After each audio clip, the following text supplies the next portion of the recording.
ఒక ప్రణాళిక తీసుకొస్తాం. అది ఎలక్షన్ మేనిఫెస్టోలో పెడతామని మీ అందరికీ హామీ ఇస్తున్నా. ఇది కాకుండా పింఛన్లు నేనే చేశా. 200 రూపాయల పింఛన్ 2000 చేసిన పార్టీ తెలుగుదేశం పార్టీ. 5 ఏళ్లుగా జగన్మోహన్ రెడ్డి చేసింది 250 పెంచుకుంటూ మొన్ననే 3000 రూపాయలు ఇస్తానంటున్నాడు. అదే నేను వచ్చుంటే, తెలుగుదేశం వచ్చుంటే మొదటి నుంచి కూడా 3000 రూపాయలు మీకు వచ్చేది. ఇంకా సంపద పెంచేవాళ్ళం, ఇంకా ఎక్కువ పింఛన్ ఇచ్చేవాళ్ళం. మళ్ళీ హామీ ఇస్తున్నా, ఎంత ఇవ్వగలుగుతామో. నేను కష్టపడేది, మేము సంపాదించేది మీకోసం. ఒక పక్కన మీకు సంక్షేమ కార్యక్రమాలు ఇస్తాం, నగదు నేరుగా ఇస్తాం, ఇంకో పక్క అభివృద్ధి చేస్తాం. ఈ రాష్ట్రాన్ని బాగు చేసే బాధ్యత మేము తీసుకుంటామని మీ అందరికి హామీ ఇస్తున్నా.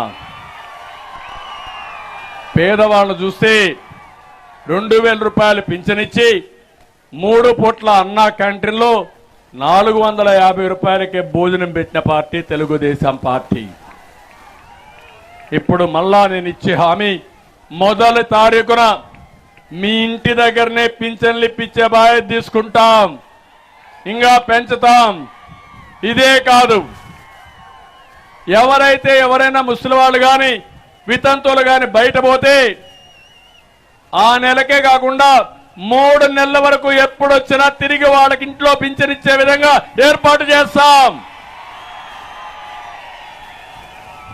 సంతోషమేనా మీకని అడుగుతున్నా. ఇది అసాధ్యం కాదు, సాధ్యం చేసి చూపిస్తాం. అదే మరి పేదవాళ్ళందరికీ 2 సెంట్లు ఇంటి జాగా ఇచ్చి మీరు ఇల్లు కట్టుకోవడానికి ఇప్పుడు గవర్నమెంట్ ఆఫ్ ఇండియా ఇచ్చే డబ్బులే ఈ పెద్ద మనిషి ఇస్తున్నాడు. దానికంటే ఎక్కువ ఇచ్చి మీ ఇల్లు కట్టుకునే బాధ్యత, కట్టించే బాధ్యత తీసుకుంటామని హామీ ఇస్తున్నా. టిడ్కో ఇండ్లు పూర్తి చేస్తాం. ఇది కూడా మన బాధ్యత. మేమే కట్టాం. టిడ్కో ఇండ్ల ద్వారా ప్రతి ఒక్క కుటుంబానికి సంపద సృష్టించాలనుకున్నాం. అది మొత్తం పోయే పరిస్థితి వచ్చింది. అయితే ఇవన్నీ మళ్ళీ చేసే శక్తి ఒక్క తెలుగుదేశం పార్టీకి ఉంది. ఆ విషయం మీరు గుర్తుపెట్టుకోవాలి. అయితే నేను ఇక్కడ ఒక విషయం చెప్పాలి మీరందరికీ. అందరూ కూడా సీరియస్ గా ఆలోచించాలి.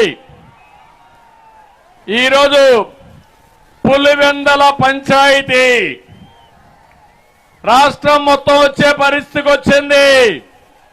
వాస్తవాలు ఒకసారి నెమరేసుకోవాలి. చరిత్రను ఒకసారి గమనంలోకి తీసుకోవాల్సిన బాధ్యత మీ అందరిపైన ఉంది. 2004లో ముఖ్యమంత్రిగా రాజశేఖర రెడ్డి అయ్యాడు, జ్ఞాపకం ఉందా మీ అందరికీ? అప్పుడు పెద్ద ఎత్తున అవినీతి జరిగింది. తండ్రిని అడ్డం పెట్టుకుని 1,00,000 కోట్ల రూపాయలు దోచిన వ్యక్తి ఎవరు? 42,000 కోట్ల రూపాయల అవినీతి జరిగిందని సిబిఐ ఛార్జ్ షీట్ వేసిందా లేదా అని మిమ్మల్ని అడుగుతున్నా. ఈడీ ఛార్జ్ షీట్ వేసిందా లేదా అని మిమ్మల్ని అడుగుతున్నా. వేస్తే ఆ రోజు ఉండే కాంగ్రెస్ గాని వాళ్ళు కూడా ఇది చేసుకుని కోర్టు ద్వారా కూడా వేసి వాళ్ళు ఎస్టాబ్లిష్ చేశారు. కానీ ఇంత దుర్మార్గుడు అంటే, చనిపోయిన తర్వాత ఆ తండ్రి పైన ఎఫ్ఐఆర్ పెట్టమని వీళ్ళ అడ్వకేటు కోర్టులో అఫిడవిట్ వేసే పరిస్థితికి వచ్చాడు. అంటే తండ్రి సీఎం కాబట్టి, తండ్రి చనిపోయాడు కాబట్టి ఆయన పేరు పెట్టి సిబిఐ గారిని ఛార్జ్ షీట్ వేస్తే ఈ దుర్మార్గుడు తప్పించుకోవచ్చని ఆలోచన చేశాడంటే కన్న తండ్రికి ద్రోహం అవునా కాదా అని మిమ్మల్ని అడుగుతున్నా. ఏ తండ్రికైనా ఇలాంటి కుమారుడు మంచిదా అని మిమ్మల్ని అడుగుతున్నా. తండ్రి చనిపోతే అందరిపైన నెప వేశాడు. ఈవెన్ రిలయన్స్ రీటైల్ పైన అటాక్ చేశాడు. కడాన మొన్న మీరు చూస్తే వారు చెప్పిన అభ్యర్థికే ఎంపీ సీట్ ఇచ్చాడు ఈ గొప్ప నాయకుడు, మడమ తిప్పని నాయకుడు. ఎలాంటి వ్యక్తో మీకు అర్థమవుతుందా అని మిమ్మల్ని అడుగుతున్నా. అది అయిన తర్వాత మీరు ఒకసారి చూస్తే ఇక్కడే అడుగుతున్నా, సూటిగా అడుగుతున్నా, సమాధానం చెప్పమంటున్నా. మీ ఏఐజీ ఎవరైతే ఉన్నారో ఆ రోజు సుప్రీంకోర్టులో అఫిడవిట్ వేశాడా లేదా ఈ చింతలపూడిలో నేను అడుగుతున్నా, సమాధానం చెప్పమని జగన్మోహన్ రెడ్డికి సవాలు విసురుతున్నానని చెప్పి కూడా నేను మీకు తెలియజేస్తున్నా. తర్వాత జైలుకు పోయాడు. జైలుకు పోయిన విషయం జ్ఞాపకం ఉంది కదా మీ అందరికీ. ఓకే, బెయిల్ కోసం ఢిల్లీకి వెళ్లి సోనియా గాంధీ కాళ్ళు పెట్టుకున్నాడు. పులివెందల పులి, అవునా కాదా? నేను చెప్పలా, వాళ్ళ చెల్లెలే చెప్పింది. నిన్న మొన్న షర్మిల గారే చెప్పారు. వాళ్ళ ఇంటిలో ఉండే రహస్యాల్ని వాళ్లే బయట పెట్టే పరిస్థితికి వచ్చారు. ఈ విషయానికి సమాధానం చెప్పమంటున్నాను. అది అయింది. మీరు ఎందుకు ఈ విషయాలు చెప్తున్నారంటే ప్రతి ఒక్క ఇంటిలో చర్చ కావాలి. పులివెందల పంచాయతీ రాష్ట్ర పంచాయతీ కాదు. వాళ్ళ కుటుంబ వ్యవహారం కుటుంబానికి ఉండాలి కానీ ఈ రాష్ట్రానికి చుట్టడం మంచిది కాదని చెప్పి కూడా నేను మీకు తెలియజేస్తున్నా. తర్వాత ఎన్నికలు వచ్చాయి. ఎన్నికల్లో బాబాయిని చంపింది ఎవరు తమ్ముళ్ళు అని మిమ్మల్ని అడుగుతున్నా.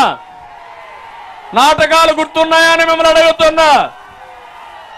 అక్కడ నాటకాలు ఆడి అందరూ కలిసి ఆ రోజు ప్రవర్తించి ఇప్పుడు వాళ్లే చెప్పే పరిస్థితికి వచ్చారు. జగన్మోహన్ రెడ్డి వివేకానంద రెడ్డిని చంపిన వ్యక్తిని సమర్థించే పరిస్థితికి వచ్చాడు. కోడికత్తి సీను జైల్లో ఉన్నాడు. వివేకానంద రెడ్డిని చంపిన వ్యక్తి రోడ్ల మీద ఉన్నాడు. ఇది న్యాయం అని మిమ్మల్ని అందరికీ విజ్ఞప్తి చేస్తున్నా.